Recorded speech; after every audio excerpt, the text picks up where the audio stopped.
नमस्कार मित्रांनो, सर्व दिव्यांग व्यक्तींना, अपंग व्यक्तींना, ज्यांच्याकडे अपंगाचं प्रमाणपत्र आहे, UDID कार्ड आहे, अशा सर्व दिव्यांगांना ई-KYC करणे आता बंधनकारक करण्यात आले आहे. ई-KYC केली तरच तुम्हाला सर्व योजनेचा लाभ मिळेल आणि तुमचं जे UDID कार्ड आहे ते चालू राहणार आहे, अन्यथा ते रद्द होऊ शकतं. आता ही घर बसल्या ई-KYC 1 मिनिटामध्ये तुमच्या मोबाईलच्या माध्यमातून कशी करायची ते आजच्या या व्हिडिओमध्ये सांगणार आहे. त्यासाठी हा व्हिडिओ शेवटपर्यंत नक्की पहा. तत्पूर्वी तुम्ही जर चॅनलवरती पहिल्यांदाच आला असाल तर चॅनलला सबस्क्राईब करून बेल नोटिफिकेशनला क्लिक करा. तर चला मग व्हिडिओ सुरू करूया. तर मित्रांनो, सर्वप्रथम तुम्हाला मोबाईल मध्ये किंवा कॉम्प्युटर मध्ये कोणतेही एक ब्राउझर ओपन करायचं आहे आणि त्यामध्ये PWD लॉगिन असे टाईप करून सर्च करायचं आहे. मित्रांनो, या वेबसाईटची लिंक खाली व्हिडिओच्या डिस्क्रिप्शन बॉक्स मध्ये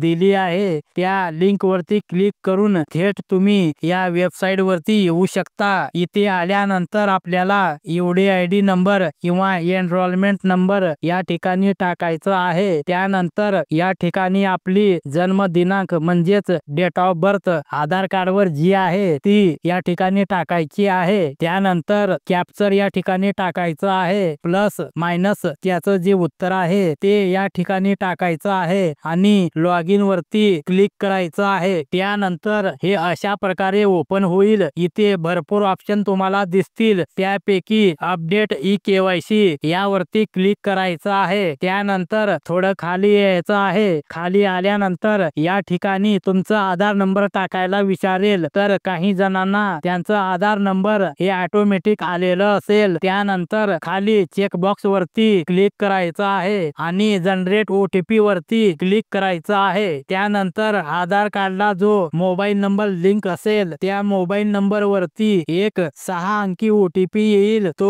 OTP या ठिकाणी टाकायचा आहे आणि व्हेरीफाय OTP वरती क्लिक करायचं आहे. त्यानंतर अशा प्रकारे तुमची ई-KYC सक्सेसफुली झालेली आहे. अपडेट ई-KYC सक्सेसफुली व्हेरीफाय अशा प्रकारे आलं पाहिजे. तर मित्रांनो, अशा प्रकारे तुम्ही घर बसल्या तुमच्या मोबाईलच्या माध्यमातून ही ई-KYC करू शकता. महत्त्वपूर्ण हा व्हिडिओ आहे. जास्तीत जास्त तुमच्या मित्रांपर्यंत हा व्हिडिओ नक्की शेअर करा. धन्यवाद.